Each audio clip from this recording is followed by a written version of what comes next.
Hello dear students.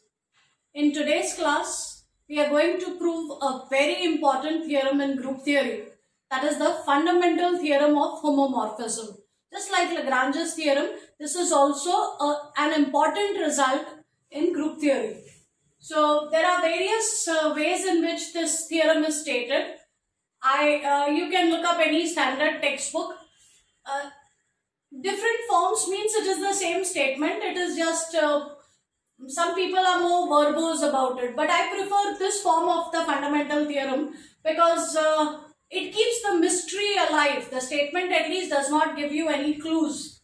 So the fundamental theorem states that every homomorphic image of a group is isomorphic to some quotient group.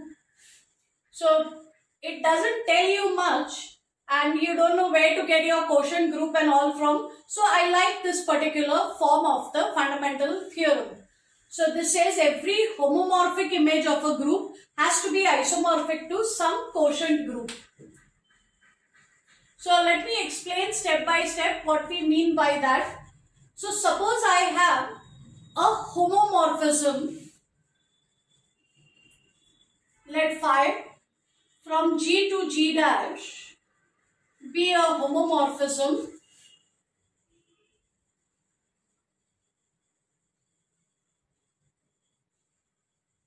of a group G into a group G dash. So I begin with a homomorphism from a group G to a group G dash. Now the statement talks about the homomorphic image of a group. So if I take some such homomorphism, then homomorphic image is given by phi of G, and this is a subset of the codomain. So we have to prove that this homomorphic image is going to be isomorphic to some quotient group. Now, if this homomorphic image is going to be isomorphic to something, firstly this should be a group. So that bit we have tackled before in the chapter on homomorphisms. There we had proved that if H is a subgroup of G, then its image is a subgroup of G dash. So if I take any subgroup in the domain, then its image becomes a subgroup in the codomain. So by using that argument, if I take H to be the improper subgroup G, then G is a subgroup of G. So its homomorphic image phi of G will be a subgroup of G dash. So let's use this argument. Since G is a subgroup of G, the homomorphic image of G is a subgroup of G dash. And that means phi of G is a group by itself.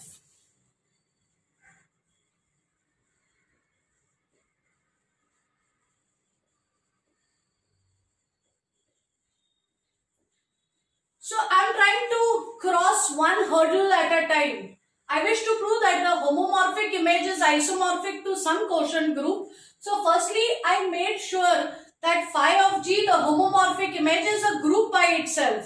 Now, somehow I need to produce a quotient group which is going to be isomorphic to this. That is why I said that I like the fundamental theorem in this particular form because it keeps the whole thing a big mystery. Where am I going to get my quotient group from? How is it going to be isomorphic to phi of G and so on. So it's very, very interesting in this particular form. Notice that if phi is a homomorphism from G to G dash. Earlier, I had said that associated with a group homomorphism, we have two very important sets. One is called the homomorphic image and one is called as the kernel. The homomorphic image is a subgroup of the codomain and the kernel is not just a subgroup of the domain. The kernel is a normal subgroup of the domain. So we make use of that. We know that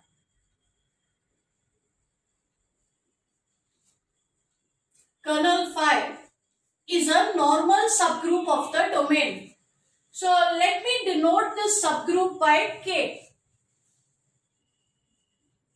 let K stand for kernel phi so that it's easy to write K in place of kernel phi. Now because kernel phi is a normal subgroup of G, we can talk about the quotient group G by kernel phi. So the quotient group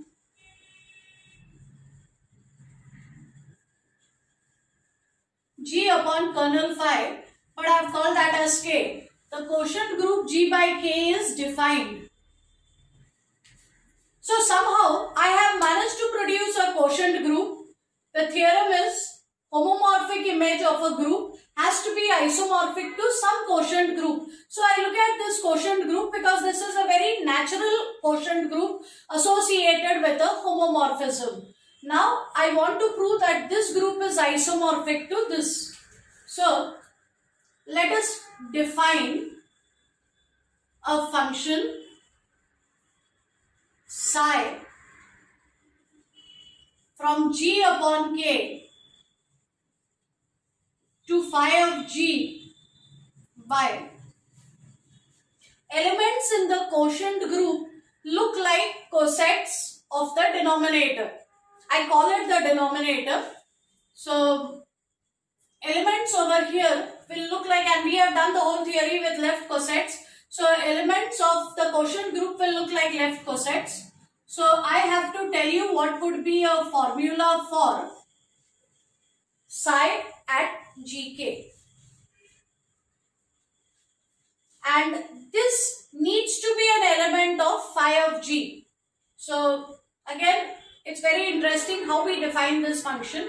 This function actually literally defines its own self. It's a very natural way of defining a function from here to here. Any such map which comes about in a very natural way is called a canonical map. So what I'm defining over here is a natural function from here to here. So I need to take any element in this set and I need to associate with it an element of this set. Notice that if this is a coset in G by K, this element G is going to lie in capital G. And therefore, if I look at, so G is here. If I look at phi of G is going to be an element of G dash. In particular, it will be an element of phi of G. So I define it to be phi of G. So I define a function psi from here to here as psi of Gk equal to phi of G. Please keep in mind that I know that phi is a homomorphism. I do not know anything about psi except for the way in which I have defined it. I am trying to establish that these two groups are isomorphic. So I am trying to find a function from one to the other in such a way that that function should be 1, 1, on 2 and a homomorphism. So I am going to now prove that the function psi is 1, 1, on 2 and a homomorphism. But before we do that, there is something very important here. The elements of the domain are cosets. And look at the formula. The formula is depending on this representative. Different representatives can give us the same coset. So it should not happen that this formula is dependent on the representative, and therefore if I change my representative for the same coset, I should not end up getting a different value of the function. Therefore, I need to verify that this function makes sense. I need to make sure that this function is well defined. So that is an additional step involved. So other than proving that this function is 1, 1, on 2 and a homomorphism, I need to verify that this function is well defined. So let me start with that. I put that as my first claim.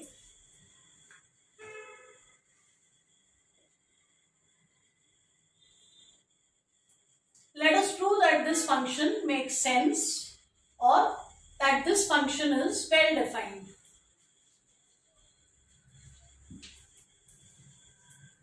It's a lengthy theorem and I wish I had two boards with me, but because I need to refer to a few things. So in case you haven't jotted down the proof, just go back to the video and make sure that you have whatever was written over here in your notebook so that you can refer to it. So let us now prove that psi is well defined. For this, let's assume that two cosets are equal. Remember, this does not mean that G1 is the same as G2. Of course, this does mean that G1 inverse G2 belongs to K. So this is necessary and sufficient condition for equality of equality of two left cosets. Now G1 G2 inverse belongs to K. K stands for kernel. So this means G1 inverse G2 lies in the kernel. And if it lies in the kernel of phi, that means phi of G1 inverse G2 has to be equal to the identity. That's the definition of the kernel. If an element lies in the kernel, the image of that element under that function has to be the identity in the codomain. So image of this element will be E dash. Let us simplify. So I'll get phi of G1 inverse into phi of G2 equal to E dash. Because phi is a homomorphism, I can use that proper definition for phi. And now this inverse can be taken up. So I will get phi of G1 inverse into phi of G2 equal to E dash. Let me now pre-multiply both sides. Let me pre-multiply both sides by phi of G1. So phi of G1 into phi of G1 inverse into phi of G2 is phi of G1 times E dash. But an element times its inverse will give me identity. Identity times phi of G2 will give me phi of G2. So I get phi of G2 equal to phi of G1. And phi of G2, if you have your notes with you, look at it. Phi of G2 is psi of G2k, and phi of G1 is going to be psi of G1k. So if two left cosets are equal, even if the representatives are different, the formula that we will get by operating on this coset or on this coset, it's going to be one and the same. And therefore, this function is well defined. It does not matter which representative I take for the coset. Next, let us prove that this function is 1, 1. So I next prove that psi is 1, 1. So let us assume that psi of G1k is psi of G2k. Actually, what you can do is pause your video, because this is the exact reverse of proving that the function is well defined. So you can try doing it on your own and then get back to the video and check whether your steps are right. So suppose images of two elements are equal. Now I wish to prove that the elements are equal. So psi of G1k, let's use the definition of function psi. Psi of G1k is phi of G1. Psi of G2k is phi of G2. Let us post multiply both sides by phi of G2 inverse.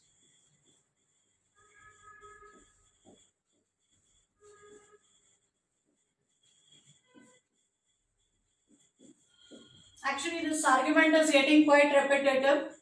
Take the inverse inside, because phi is a homomorphism. And on the right hand side, I get identity. This is identity of G dash, because these are elements in G dash.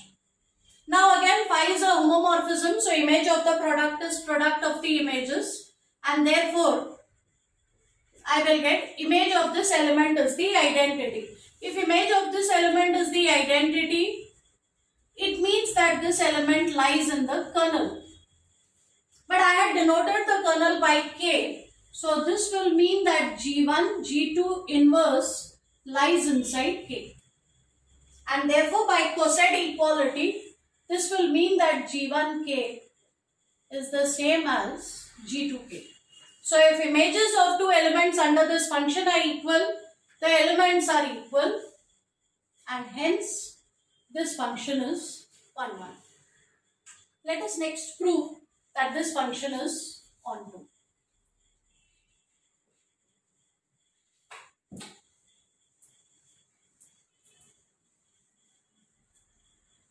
Let us first recall psi is a function from G by K to phi of G. I am trying to prove that this function is onto. So I need to begin with any arbitrary element in the codomain.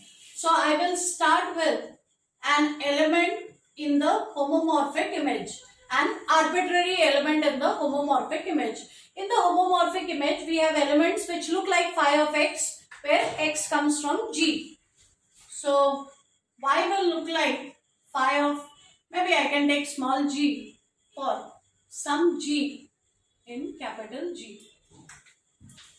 Now, this element G lies in G. So, if you look at the left coset Gk, this will belong to the quotient group G upon K. And this was the domain of the function. I was looking for an appropriate element in the domain. I have hit upon one such element. Let me see whether this really fits the bill. So, let me check whether the image of this element is Y. So, consider the image of this element under the function psi. By definition, psi of gk is phi of g and phi of g is equal to y. Therefore, this function is on. So, the function psi that I have proved is well defined. It makes sense. It is 1, 1. It is onto. And now finally, let me prove that this function is a homomorphism. Please do not get confused. The function phi that we started with, that is a homomorphism. Psi is something that I defined. So I need to verify all properties of psi. So we start with two arbitrary elements in the domain of psi. Domain of psi is that quotient group. So when I take two elements from the quotient group, they will have to be left cosets. So let G1k and G2k be two elements in the quotient group. Then let's look at their individual images. Psi of G1k will be phi of G1. This is the way we define the function psi. And psi of G2k will be equal to phi of G2. Now let us look at their product. So, image of the product. Firstly, I need to multiply these two cosets. And we know how to multiply two cosets. We have done that in the chapter on quotient groups. So, for this, we need to multiply the representatives and look at the corresponding left coset. So, multiplication of these two cosets will give me the coset G1, G2, K. So, this is like Gk. So, psi of gk is phi of g. So, this is equal to phi of g1, g2.